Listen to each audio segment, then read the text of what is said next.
All right, it's one past the hour, so we're going to get started. Good morning, good afternoon, good evening to everybody, depending on where you are in the world. Thanks for joining us at Power and Systems Virtual Trainer Gathering. My name is Jeff Boudro. I'm the Executive Director of Power and Systems, and I happen to be hosting this particular Virtual Trainer Gathering. Very excited to share with you some of the work that we've been up to and kind of share some thoughts and resources, as well as hopefully open a dialogue today about beyond the workshop. How do we create a robust system? So I'm going to start sharing the PowerPoint deck. If you want to see people's faces and the deck, you can simply grab and minimize the screen of faces and drag it over to whatever size you want so you can see the PowerPoints and the slides at the same time. We're going to ask people to put themselves on mute except for when they're speaking. I put reminders into the slide deck several times to stop and ask for questions, which you can also use chat, and Michelle, who's with me here in the office, will be monitoring chat and letting me know if there's questions that come up that way, or you can just take yourself off mute and ask questions as you see fit. So let's get started. So welcome to Building a Robust System Beyond the When Cultures Meet workshop.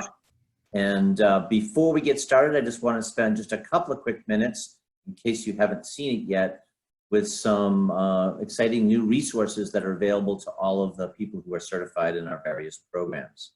So for anybody who's, although we're here to talk primarily about the organization workshop to some degree, robust systems comes from all of our programs really.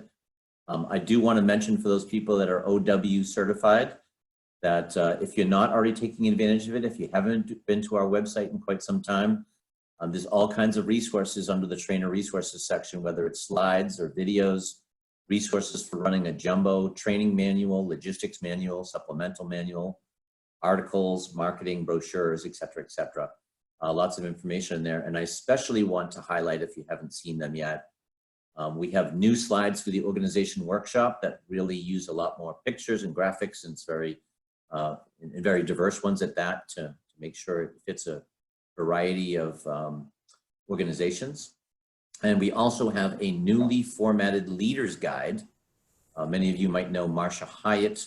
She worked with us to really take a fresh look at the leaders guide for the OW. So for the first time, it has in every section timing and purpose statements and objectives, as well as a reformatted guide that should make it easier for those people that still need to use the Leader's Guide to find what they're looking for. Also, under the category of resources, on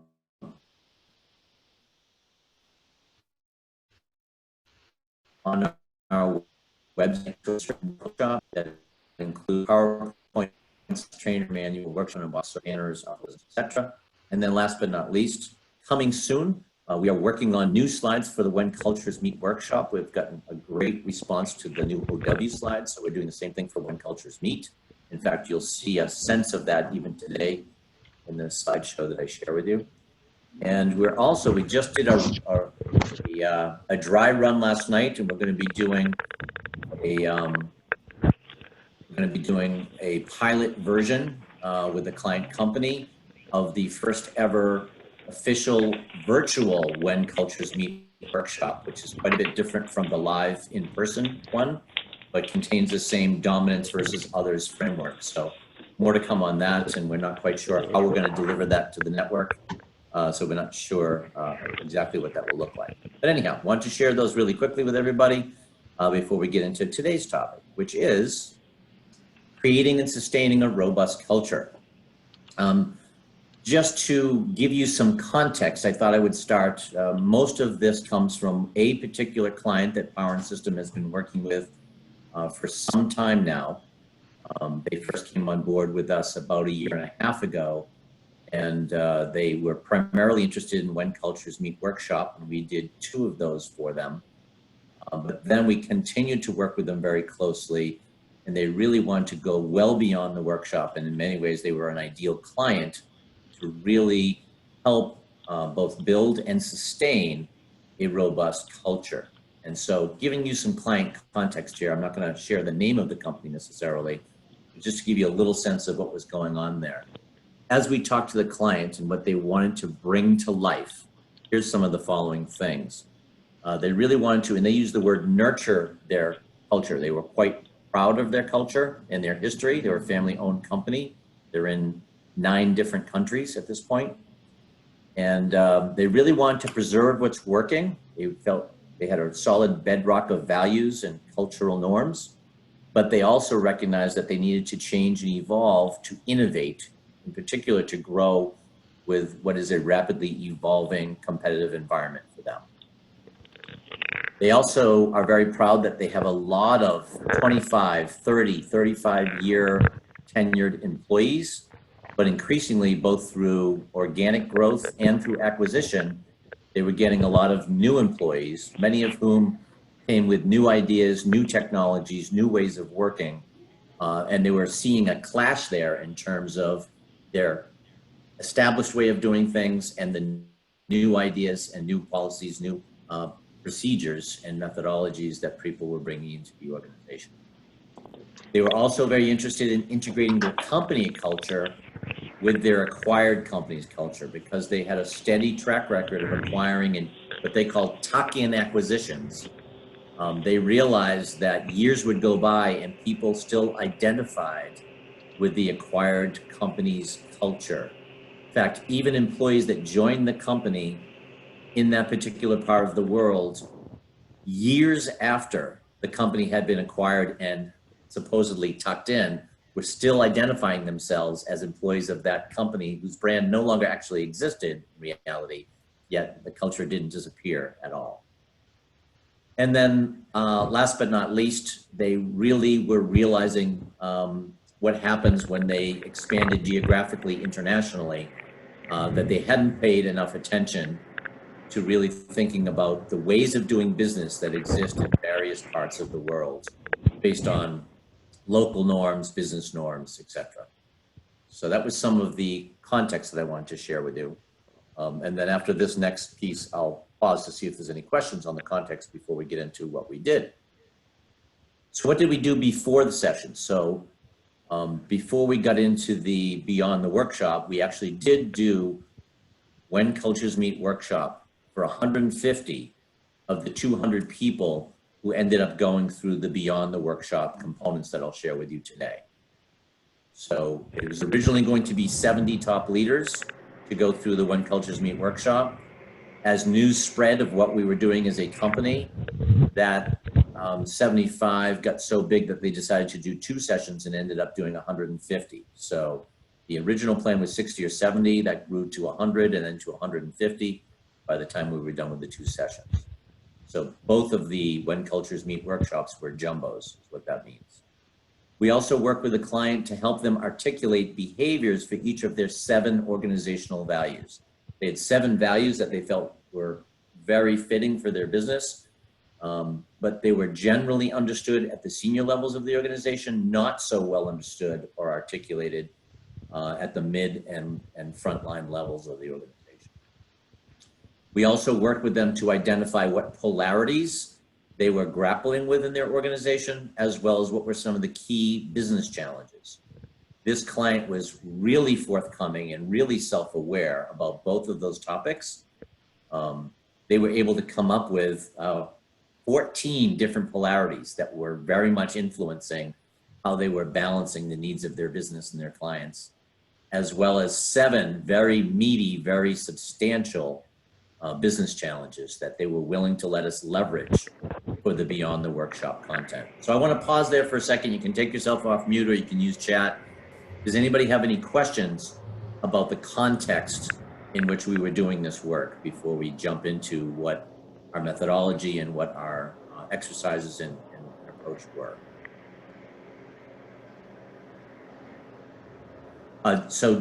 Someone was just asking, John Waters was just asking, can you give examples of the polarities?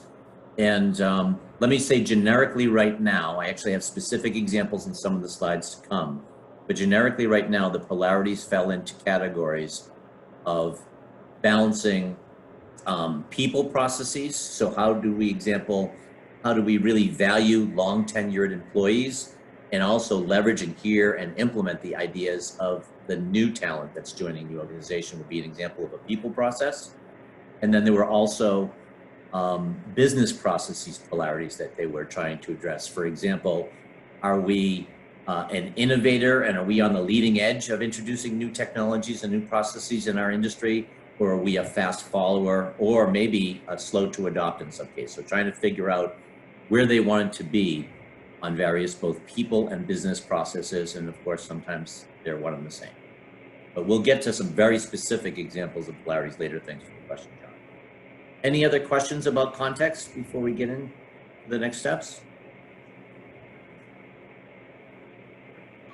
So hi, Jeff, this is Alex. And I put it in the chat as well, but just to follow up on it, I'm also curious to learn about your approach, how you identify those polarities. I'm not sure if it's something you're planning to cover later as well. Sure. Yeah, I'll talk about that briefly now and we'll get into that in more detail. We also have a question from Anna Tanzi that I'll get to right after Alex's question. Wonderful, thank you. So the question from Alex really is, how do we go about identifying those polarities? And we had worked quite a bit on the When Cultures Meet workshop with the top level of management down to the mid-level for those 150 people on the 4 strategies for a robust culture that come directly from Barry Oshry's framework of dominance and others. So that's the individuation, integration, differentiation, and homogenization. They got very into that in the workshop, and we started even in the workshop applying it to their business.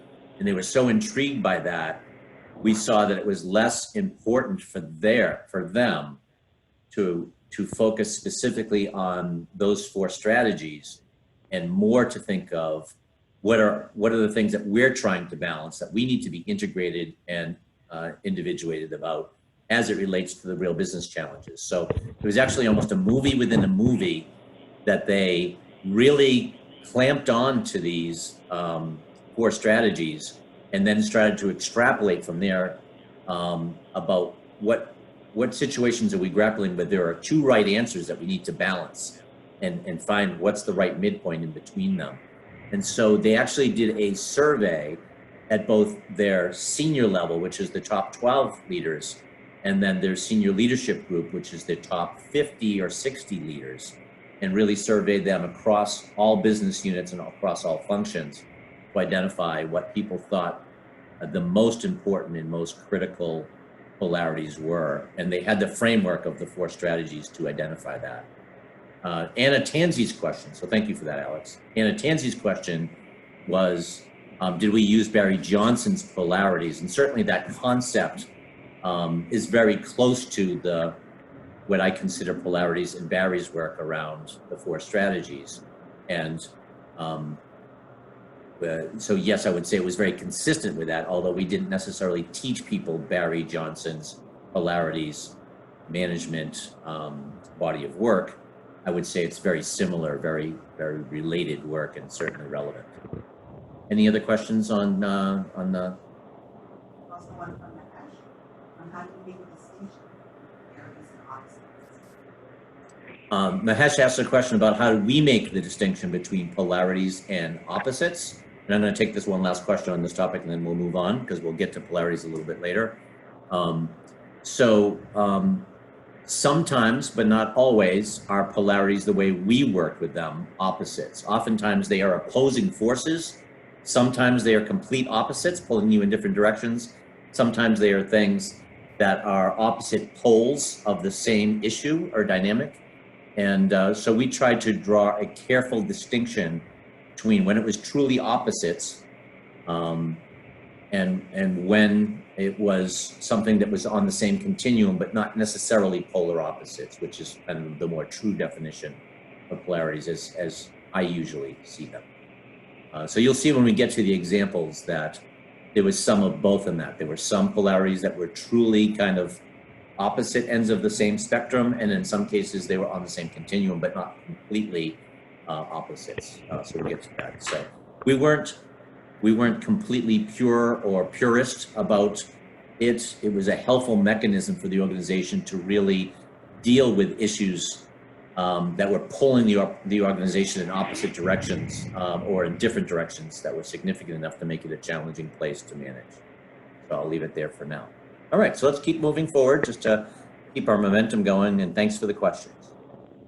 So the methodology that we used and what was really an important lever for the organization in terms of really moving toward a more robust culture was really around the 4 strategies. As I mentioned in the workshop, they really saw the relevance and the power and the impact of the 4 strategies from When Cultures Meet. And they were, even in the workshop, people who were plant managers from different parts of the world or different parts of the various countries that they do business in were saying, all right, you have that type of product and I have this type of product. We're completely siloed, but we have so much that we need to integrate about. We're doing all this individuating and we're not integrating enough.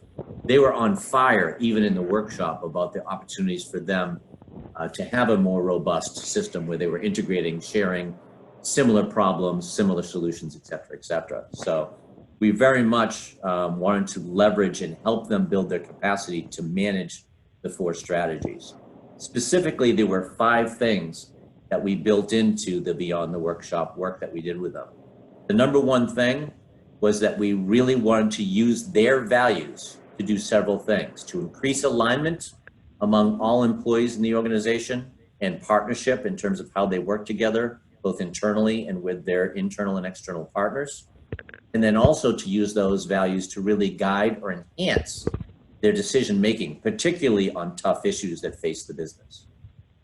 Number 2, the methodology that we use in the Beyond the Workshop work that we did with the organization was to make sure that there was a real practical application, giving them interactive exercises that would enable them to leverage the 4 strategies. They didn't really have an interest in a more academic deep dive into the 4 strategies.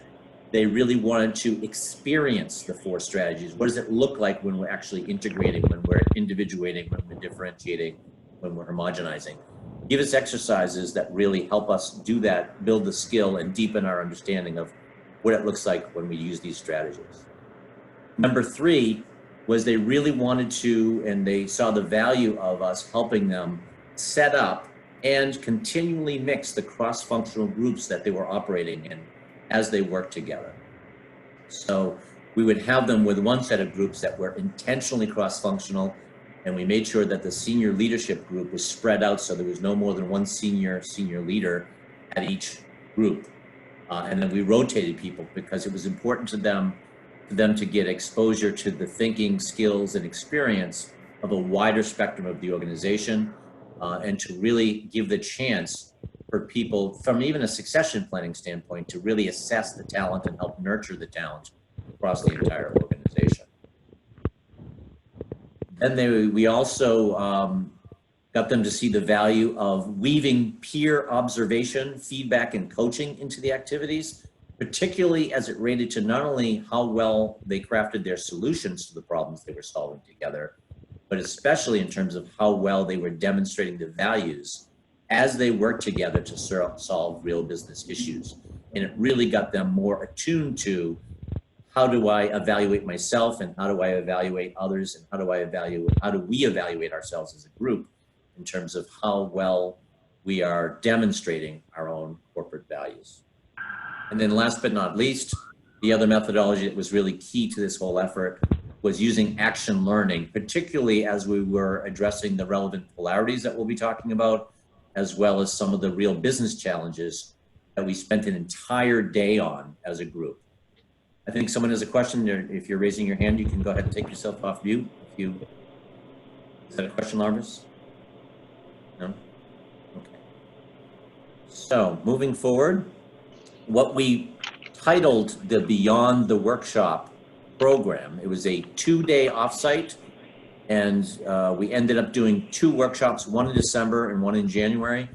And it went from the 150 people that went through the workshop to 200 top leaders in the organization, because again, the news spread and people wanted to get involved. So we ended up having to design 2 days to follow up on the When Cultures Meet workshop that would also be capable of standing on its own, because 50 or 25% of the audience had not attended at that point a When Cultures Meet workshop.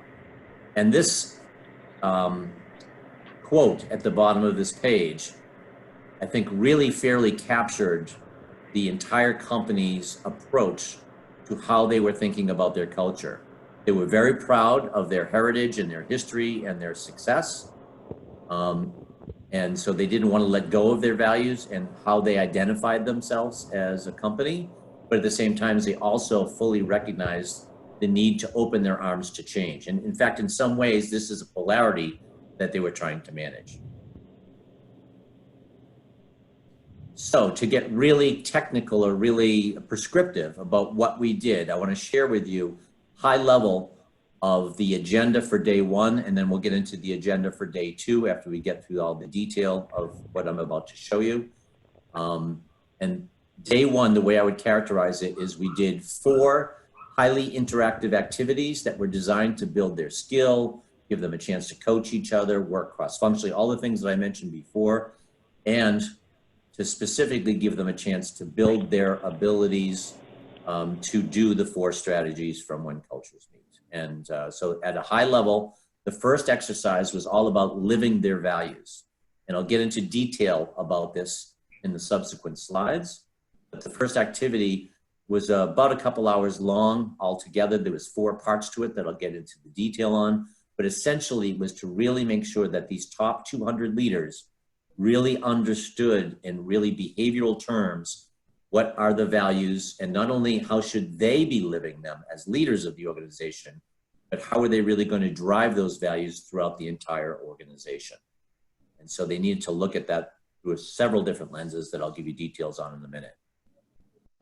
The second half of the morning of that first day was an organization exercise.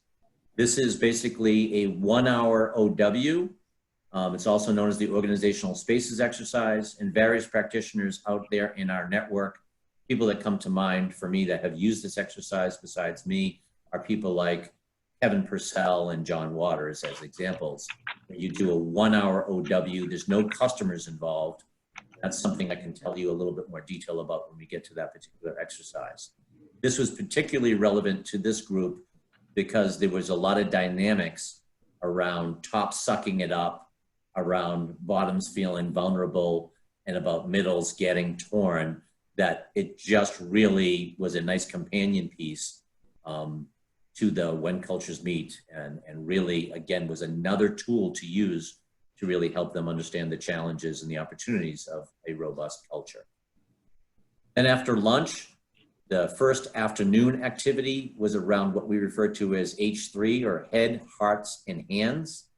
And what this is really about is them as leaders thinking about how do they speak logically to the heads or the rational part of their workforce to really help them understand what it is they're trying to do and why it's important for the organization. Then speaking to the hearts of their organization and from their own heart to really make sure that people understand what we're looking for, what kind of commitment they're looking for, and what's the passion for this. And then finally, hands. What are the behaviors or actions you want everybody to take, or leaders should be taking to, again, be in alignment with what the organization is trying to bring to life. So it's really about enrolling the entire organization in the values and in the mission of the organization. And it's also taking a good hard look at what we refer to and what others refer to as the leadership shadow. How your actions, how your words, how your behaviors have a ripple effect and cast a long shadow in the organization. And then the last activity in the afternoon was actually working with the polarities, giving them actual polarities from their company to work on, and trying to manage the tension between these 2 opposing truths, sometimes, to the Mahesh's question, sometimes complete opposites, sometimes just on opposite sides of the same continuum, or spread apart on the continuum, if not exact opposites. And this was really a chance, especially for them, to build their cross-functional collaboration in particular. So those are, at a high level, the 4 activities we did in day 1. A little bit later, I'll tell you about day 2, but let's get into the exercises, and I'll give you a real tangible sense of what we did to deliver on these 4 activities. And I'll pause at the end of each activity to see what questions you have. Of course, if you have questions along the way, feel free to chime in by either coming off mute or by sending a text to Michelle. Here we go. So living the values. This is the first activity in the morning of day one. There were 4 components to it. The first one was to get the 100 or so people into groups. So we actually had 14 groups of about 7 or 8 people. And each group was assigned one of the company's 7 values. So we actually had groups 1 through 7 had values 1 through 7. Groups 8 through 14 also had values 1 through 7. So we had duplication. There were 1 value assigned to 2 groups, in other words. So each group worked individually. So they were individuating around these 4 questions that you see on the screen. How is their assigned value critical to the organization's mission and strategies? What's an example of how a leader could powerfully demonstrate this value? What's an example of how an individual contributor could demonstrate the value? And what's an example of how an organization's action might be interpreted by employees as a lack of commitment to the value if there was something that was out of sync or out of alignment with the value? So each group did that, and then they were responsible for integrating with their sibling group that also was assigned the same value.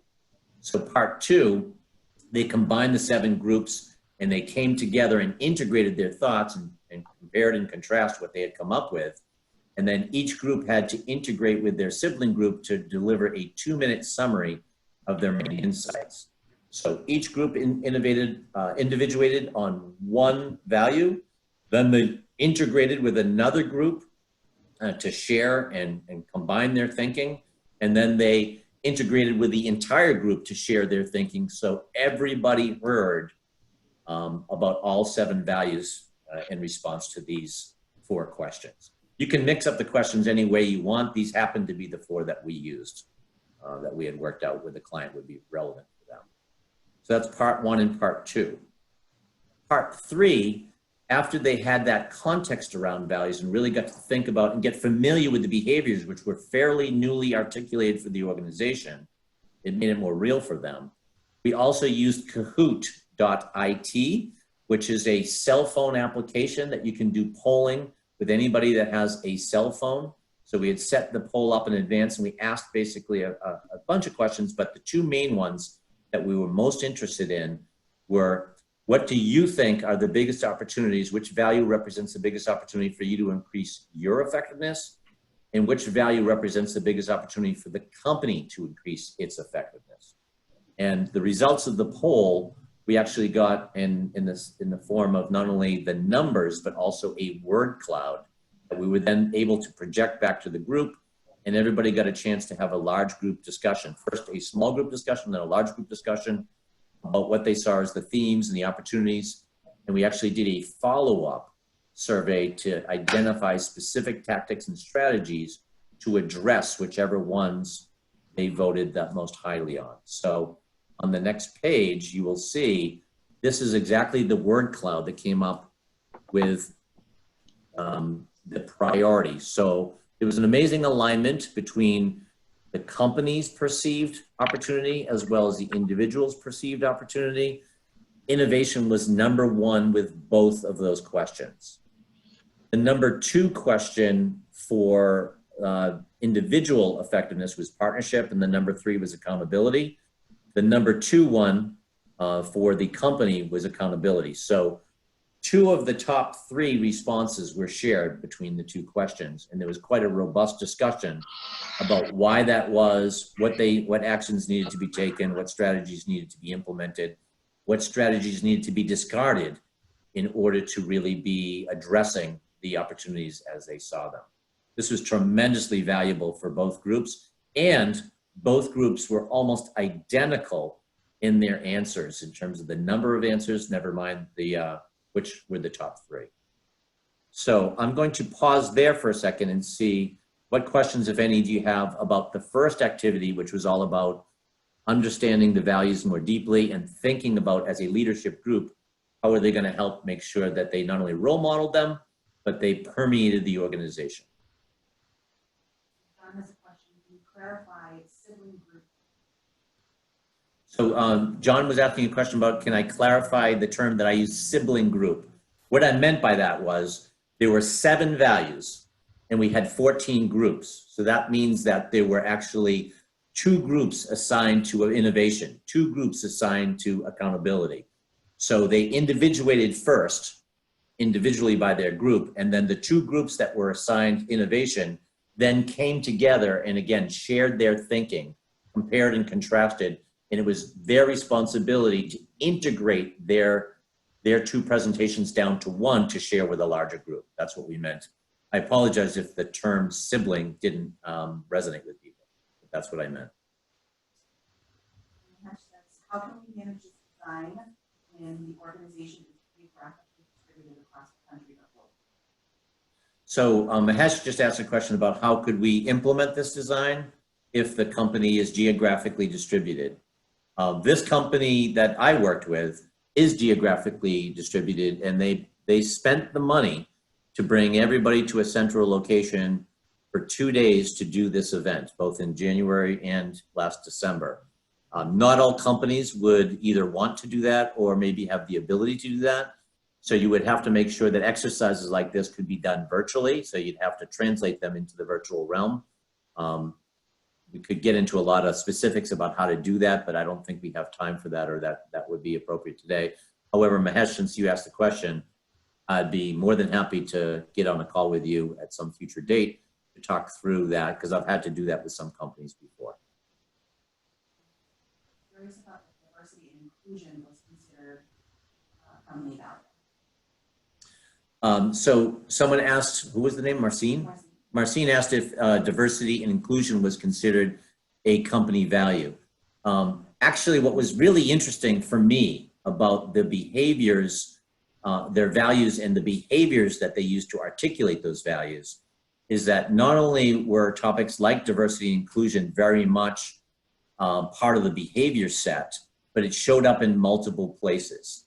So although the 7 values didn't necessarily include the words diversity and inclusion, when they talked about, for example, integrity, or they talked about partnership, or they talked about respect, or they talked about innovation, the behaviors that they used to articulate those values in multiple places talked about being open to new ideas, to different ways of doing things, and specifically mentioned the words diversity and inclusion and being inclusive in terms of how they operated and what the ground rules were for how they needed to act with each other across the company.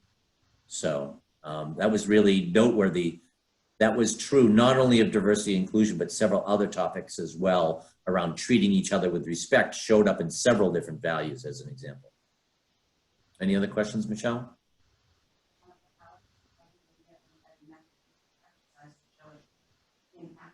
Thanks. Great. Thanks for that comment, Alex. It wasn't a question, but thank you.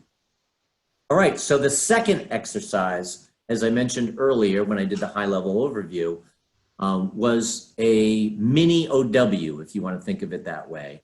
It's called a spaces exercise or a customerless OW, and basically you are introducing the exercise with the same framework of top, bottom, and middle, explaining that that operates not only as a hierarchical or level-driven organization, but also as organizational spaces that we all move in and out of, and they come with predictable conditions, et cetera, et cetera. So what we basically did was we gave the organization, so at the first break, there, you might remember I said there were 14 groups, so there were 14 tables, if you can picture that in a big conference room, big ballroom.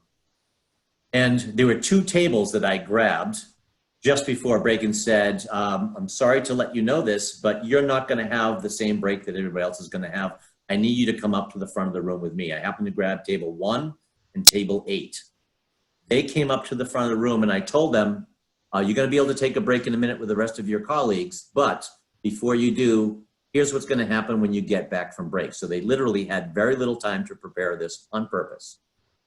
I basically said this statement, and they had a handout that had all the information I'm about to share with you. You were one of the top leaders of one of 2 regions of your company, West and East. We didn't make it 2 competing companies. They were divisions of the same company. You have overall responsibility for your organization and the power to make decisions on its behalf. That was the first statement.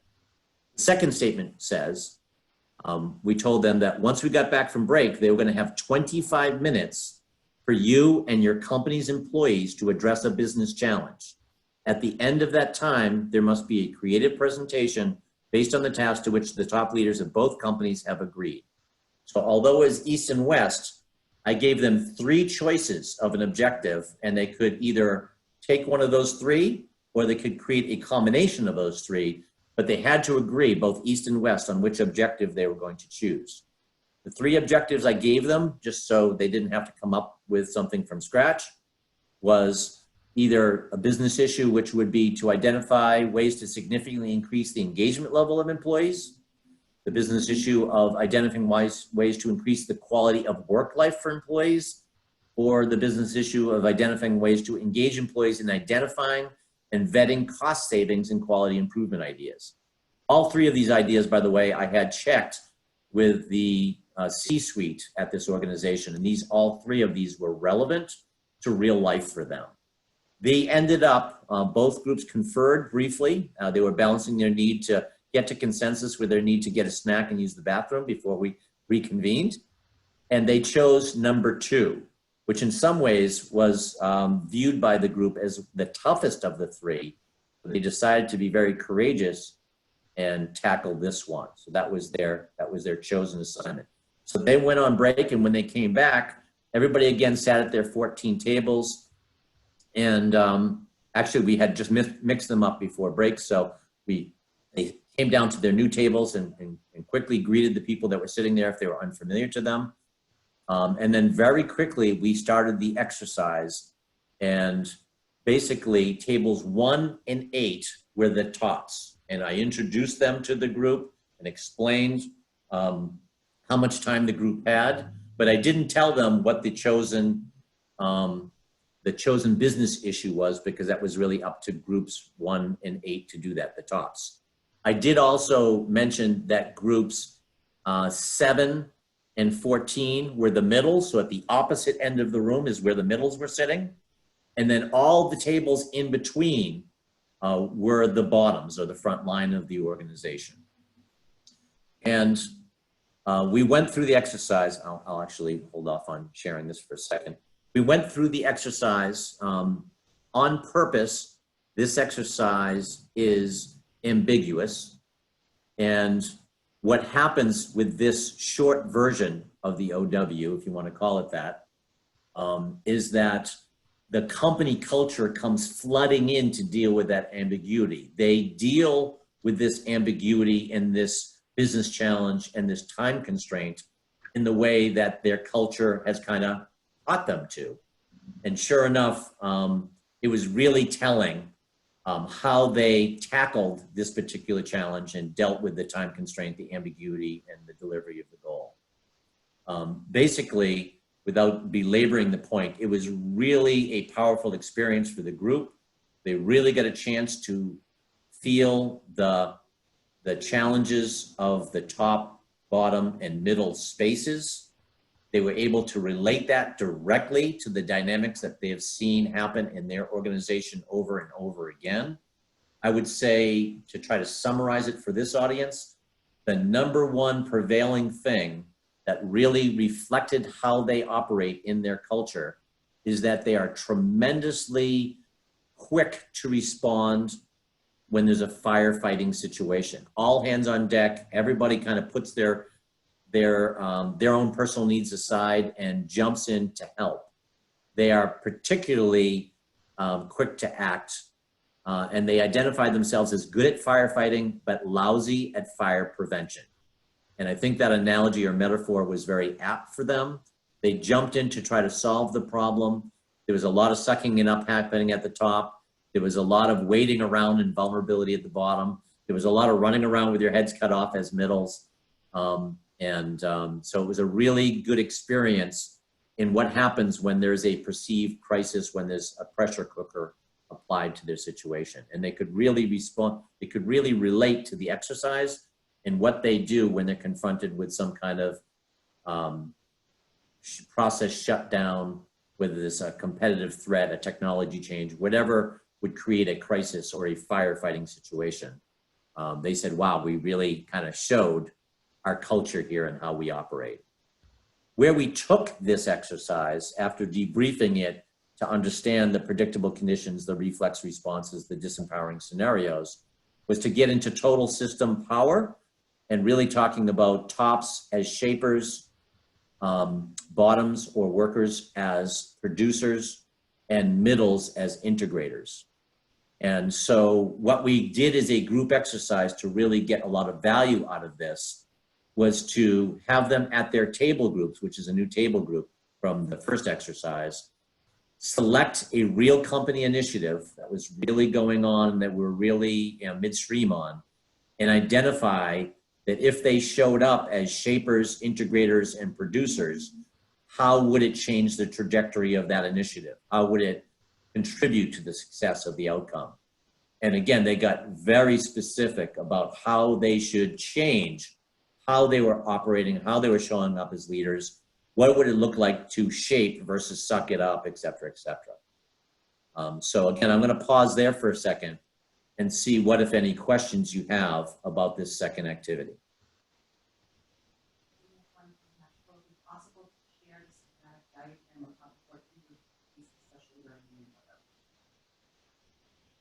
Okay, so someone was asking, would it be possible to share the schematic? And I can literally do a quick drawing right now, but let's see if there are any other questions while we're doing that. Any other questions on this particular activity?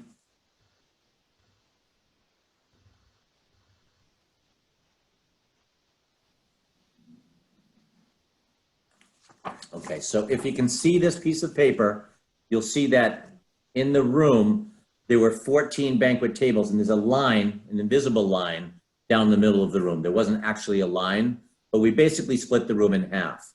And groups 1 through 7 were on this side of the table, and I literally had group 1 be the tops for the east side, and group 7 was the middles for the east side.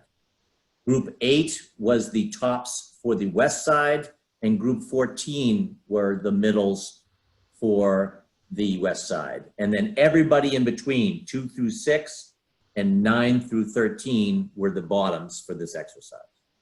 So hopefully that gives Mahesh what he was looking for. If you want more details, Mahesh, again, we can have a follow-up discussion later. Anybody else have questions on this one? All right, I'm gonna keep it moving then. The third one, and I think this won't take that much time, it's fairly intuitive, was head, heart, and hands. And in working with the company and the senior leaders, we really knew that we needed to get people to not just be thinking about living the values and sharing the values from a rational perspective. There's a lot of engineers and a lot of manufacturing process-oriented people in this organization. So they tended to over-rely on the rational, logical discussions. And we really wanted to get them so they weren't entirely in their head. And so we shared with them head, heart, and hands as a framework. What do you know and think about this issue? What do you feel and commit to? What are the specific actions? And just as importantly, what do you want your people to know or understand about this initiative you're trying to drive? What kind of passion are you trying to inspire in them? What actions do you want them to take? So that was the framework. We then actually used a video clip from the movie Invictus. If anybody's not familiar with the movie Invictus, it features Morgan Freeman as Nelson Mandela, the president of post-apartheid South Africa. And literally we used the clip from the movie in which he is in his first day of office. And he walks into office and sees that a lot of people are packing up from the previous administration, assuming they're gonna be fired. And he pulls them together, and we showed a 3-minute clip that basically showed what did he do from a head, heart, and hands perspective to inspire those people that wished to stay, that wanted to contribute to the new organization, to the new administration. He really inspired them to do so if it was in their heart to contribute to the new South Africa. So very powerful scene. On the plus side, it's really compelling and really a powerful, great acting, great script, great music, everything that goes with it.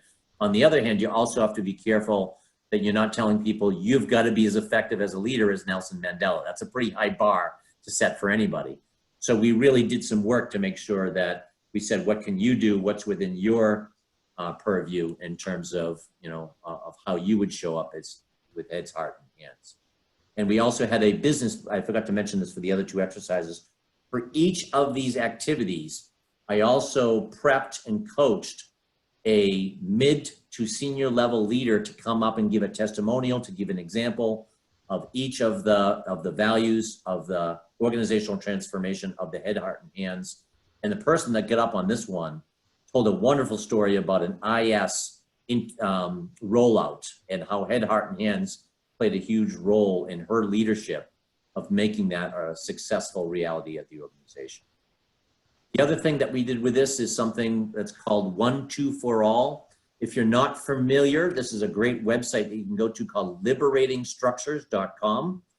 And in liberatingstructures.com, and I'm not paid in any way, this is not any kind of paid advertisement, great free resources for OD professionals and training professionals for group processes, and a lot of them pertain really well to the work that we do. So 1, 2 for all basically is, if there's a difficult topic or something that you really want to get the group to speak up about, you pose a question to the group and everybody individually takes a few minutes to write down their thoughts on it. That's the 1. The 2 is, all right, now get together with a partner and share what you came up with in your individual notes and compare and contrast what you wrote. The 4 is your pair gets together with another pair and you just talk thematically about what were some of the themes that came up in both of your discussion. And then the all is, let's talk about some of the themes that came up in your quads, in your 2 pairs. And it really is a chance to build psychological safety and to really kind of get people to look right and look left to see kind of what's their thinking on this and how does that compare to with my colleagues. So we really ask them to focus on the questions that you see articulated here under what are the most important everyday examples of how you want your employees to use their head, heart, and hands, and what is my role as a leader in making my answers to question 1 actually happen. So that's what we did a discussion on for head, heart, and hands. Again, I'm just going to pause there and see what questions, if any, do you have about this particular exercise?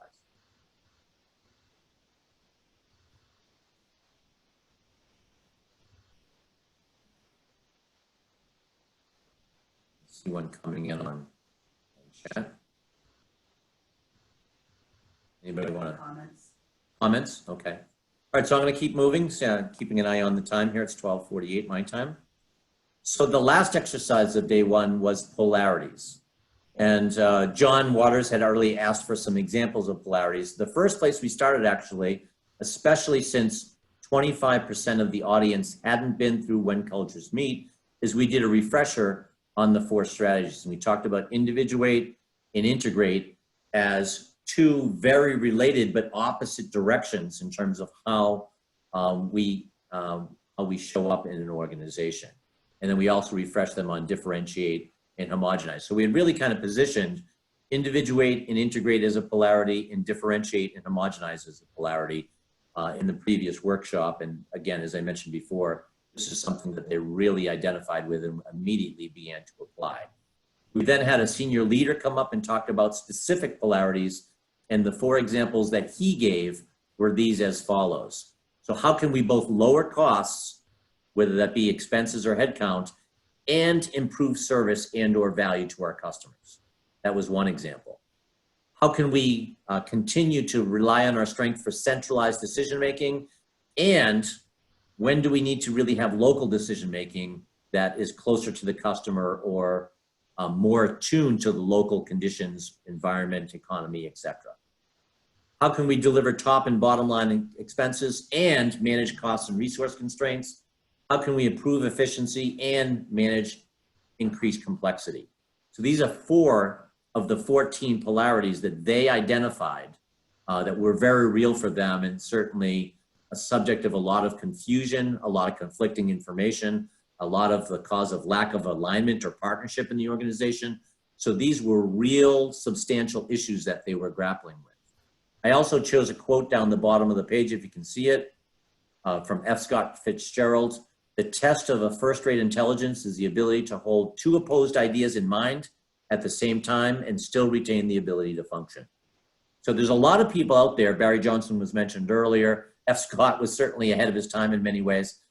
There's probably ancient Greek philosophers that also had this concept of how do you balance these opposed ideas in your mind. But I'll tell you that this particular group really worked it very well. So let me tell you how they shared that, and then I'll pause for questions. So the polarities question, and by the way, this is a really good setup for day 2, which I'll be doing in about 5-minute overview of day 2. So we got them into groups. Again, there were 14 groups, and there were 7 polarities out of the 14 that we chose to tackle. And we split the room with a room divider and actually had 7 and 7 groups on each side of that wall. They identify these questions. What's a real life example of when this polarity is important to the success of the organization? In fact, we further had them define where do we think we are with this polarity right now, and where should we be on this polarity, given the current situation or what we see in the future. Number 2, what value does each pole contribute to the situation? So it's not a matter of right and wrong, it's a matter of 2 important priorities. How are you going to balance them? How effectively is the current polarity being managed? And if it's out of balance, what are the specific tactics and strategies or actions? And then finally, what actions from a head, heart, and hands perspective are needed for all employees to manage this polarity and make sure that we have an aligned approach to it wherever that makes sense. So I'm going to pause there again for a second. See, I know there were some questions earlier about this and I answered them at a high level. Are there other more specific questions about polarities that I can answer at this time?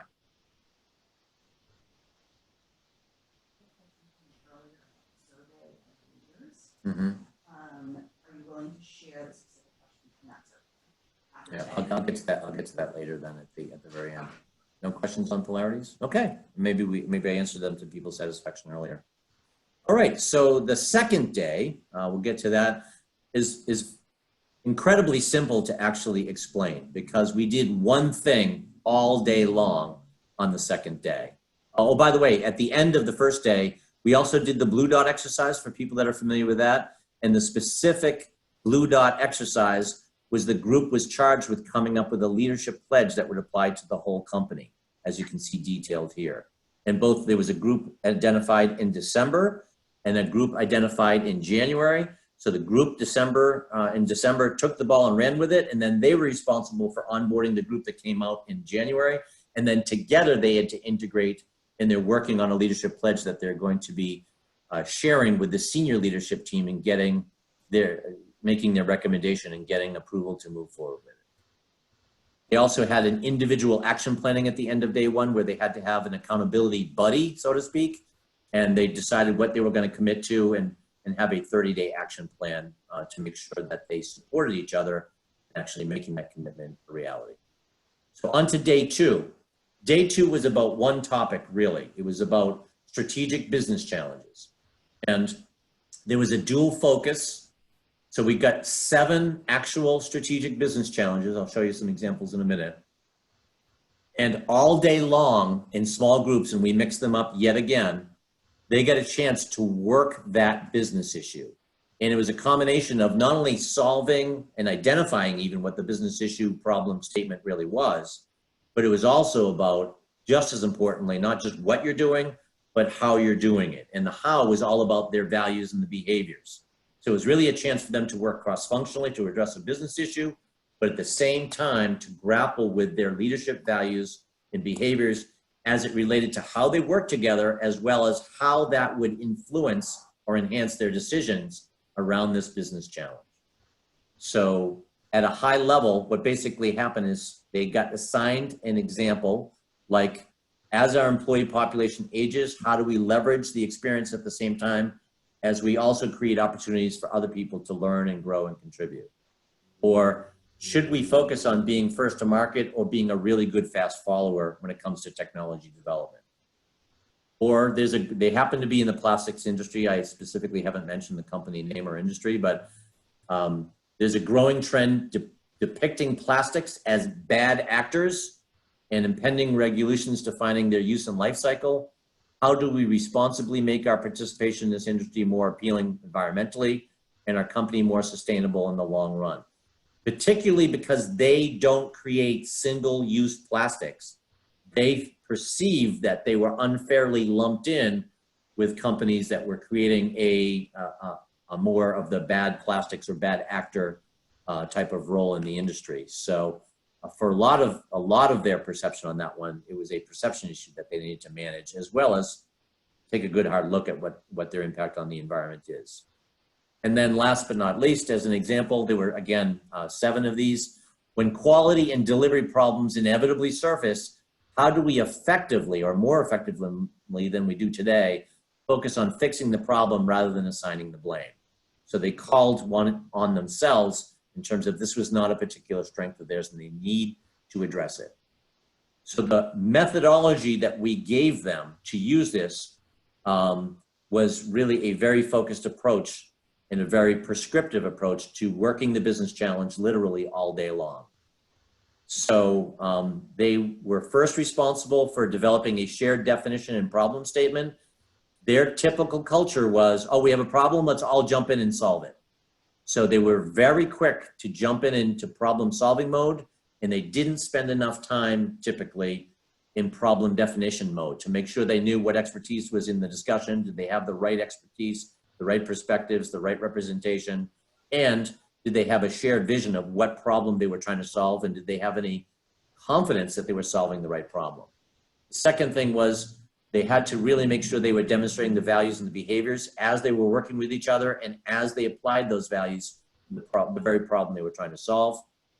They needed to create and present a recommendation, but in some ways the recommendation or the solve was only as important as the values. And they had to, and we built this in, assess how effectively they were demonstrating the values. And we gave them various tools, reflection sheets, we gave them time out of times, we gave them the responsibility for assigning one of their crew members to be an observer coach, and they would periodically stop the action and get feedback from that coach. And the coach had to ask questions to open up their perspective as opposed to tell them what they were doing right or wrong. And last but not least, the final thing is just to give you a sense of how we managed it. We spent 30 minutes introducing the strategic business challenges. They had work session 1, which was 50 minutes long, which was all about problem definition. They weren't allowed to get into problem solving at all.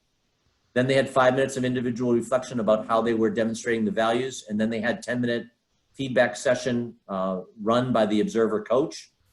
Then after a break, they had 10-minute group planning session for how are they going to operate differently. Then they had an 80-minute working session number 2. They were finally allowed to get into problem solving mode. Then again, another 10-minute feedback session facilitated by their coach. Then they had 30 minutes of presentation planning because they were responsible for presenting their findings and integrating with the larger group. Then after lunch, they had a series of 7 presentations. So there were 7 groups working on business issues 1 through 7. And then there were groups 8 through 14 also working on the exact same challenges in the adjoining room. Then we had final reflections, final debrief, and then a final senior leadership remarks. By the way, senior leaders spoke throughout the entire 2 days. We wove them in strategically at the beginning, ending, during each major activity, et cetera, et cetera. So anyhow, I'm gonna pause there and just share and put up on the screen. Here's kind of how we thought about it overall, what the objectives were of the session. And by all accounts, the client was extremely happy, and the feedback that they're getting from participants was not only great about the event and the follow-up to the workshop, but the work that they're actually doing back on the job now really shows that this really tapped into something at this organization. Some of the things that they've done, I just want to mention as I give you a chance to ask any final questions, is they've formed a senior leadership team. So they already had the 12 senior leaders. They now have a senior leadership team that goes down 60 or 70 people deep because they realized they were putting too much responsibility on the top 12 to really shape the organizational culture. So they consciously have chosen to draft 10 times that or 5 times that amount. So they're now including the senior team at about 75 leaders that are now all mutually responsible for shaping the culture of the organization. They've rolled out the core values and all the articulated behaviors, and they have a strategy initiative, which for the first time in the company's history is really shaping strategy by getting down to the front line, actually, about here's what we're trying to do. What's your perspective on what you need to make this happen? And it's actually being used to shape their initiatives and their goals and incentives for the coming year. So those are just 3 examples of the things that they're doing differently to really move their culture in their desired direction. So with that said, we still have a couple of, oh, actually we're at time. We'll see if there's any final questions. If anybody has to go, I certainly understand, but we're open for questions if you want to take yourself off mute or if you want to put in another chat message. I'll hang around as long as you like. Any questions, reactions, anything else that we haven't already answered? So this is Alex. So first of all, thank you so much for sharing. This is really extremely valuable and gives me some additional ideas of how I can also, you know, do some follow-up activities for our OW workshops that I run in my company. And Jeff, I think you mentioned in the beginning that you also are doing some follow-up, or did I misunderstand it? Like, are you planning some follow-ups with the team to see how they really embed this and you know and put it into practice and leave it? Yeah, I didn't specifically talk about that, but so there's several things that are still going to be continuing work that Power and Systems will do with this client. One is we are going to be helping the 2 teams that we're doing the leadership pledge. We're going to help them craft their recommendation for their leadership pledge and help them get ready for their presentation to the senior leadership team. That's number 1. Mm-hmm. Number 2, the senior leadership team is contracting with us to actually help them around the topic of innovation in particular. They realize that both when this team presents to them, their tendency is to totally suck it up and take over and tell them what should be in the pledge, and they don't want to do that. And they recognize that more broadly across the company, they can't help themselves when it comes to an innovative idea. They tend to say, that's not the way we do things here. So they're actually looking for our help in thinking about how do they put into practice the more open, innovative behaviors that they want, but don't know how to actually implement. So we're doing specific work with them around that, that helps them to actually hold off on judging ideas initially is the essence of it, and knowing that they'll have time to be critical and look for fatal flaws later. But first they must nurture before they can worry about what's wrong with the idea, things of that nature. There's a lot more detail behind that isn't probably appropriate today. And then thirdly, they want to have more workshops delivered locally because they can't fly everybody. So there's work that is going to be done in Singapore and in China first, although right now with the coronavirus, that's going to be on hold until we figure out what's going on there. Okay, this is lovely. And just a quick follow-up: did you also run the culture as the culture assessment activity prior to the workshop? I remember that within the WCM there was an assessment that that's been shared with us. Yeah, I had created a robust culture assessment using the 4 strategies in partnership with Marsha Wesley Coleman. And we did share that with the senior leadership team. And actually that was really helpful for them. They didn't do it beyond the leadership team, but it was really helpful for them, particularly in identifying both the polarities and the strategic business challenges that they wanted to use as part of this 2-day leadership offsite. Great, thank you. Sure.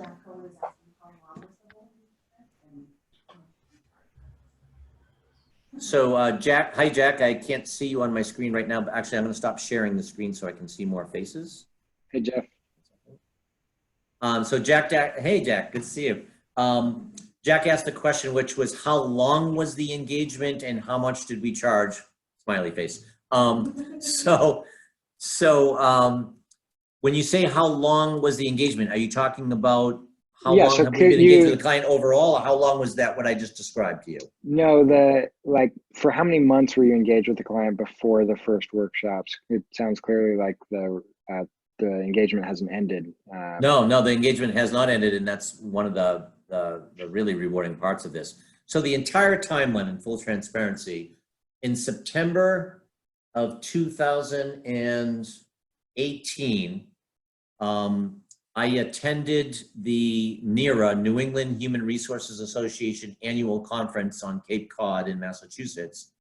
And I delivered When Cultures Meet with Marsha Wesley Coleman as part of the executive track for that. So we had about 40 attendees in that program. We did it as a cut rate just to get the work out there. And it resulted, among other things, in this particular client saying, this is exactly what our company needs.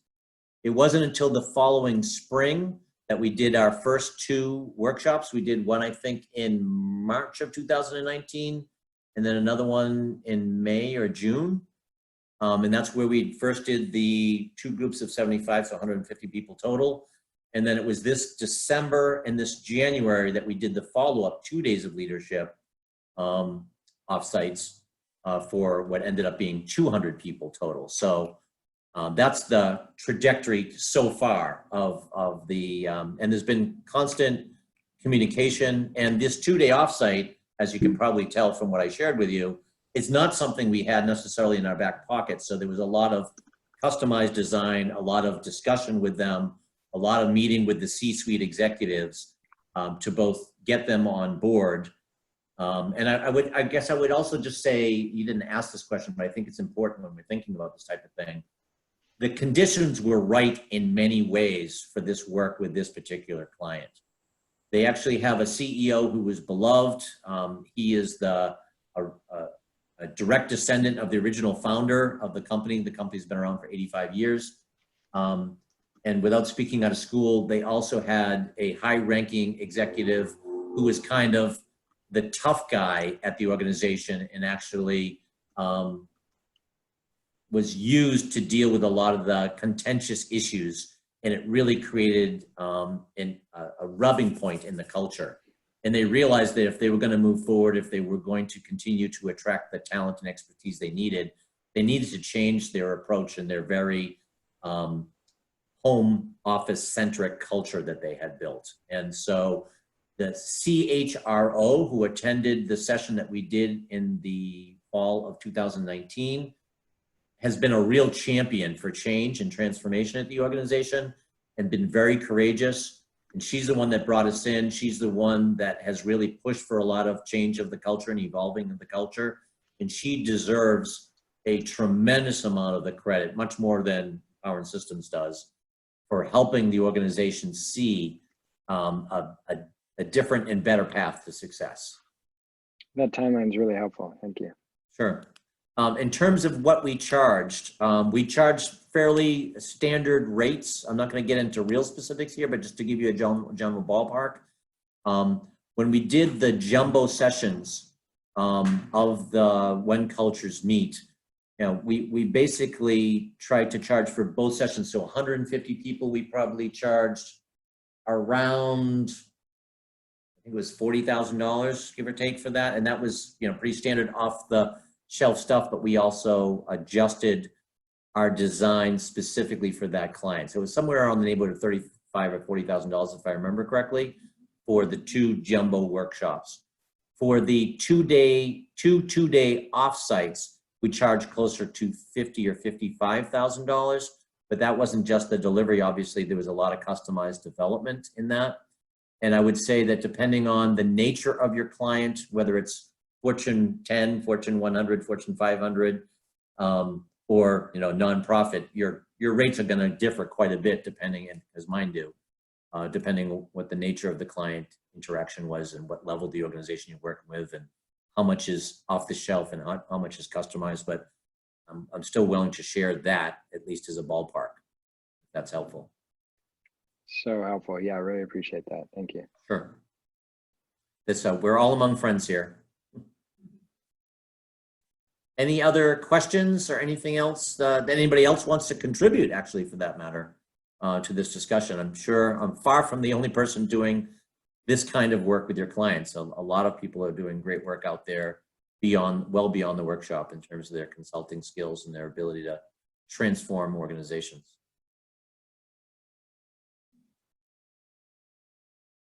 No? All right, well, I think it's all quiet on the chat and certainly all quiet on the mics. Thank you so much for attending. I hope you found value in this. Please drop me a line if you either have questions, and especially if you have any feedback on the value of this particular virtual training gathering. I'm going to send out a short survey and we'd love to get your feedback on it. And we would love if you have a topic that you think would add value to our network. We would love to hear from you because we would be glad to showcase you in a future edition of a virtual trainer gathering. Thanks everybody, whatever time of day or evening it is for you. Thanks so much for joining us. Thanks, Good to see your Vijay. faces. That was All really right. great. Thank Great. you. Yeah. Hey, anybody wants to stay on and chat?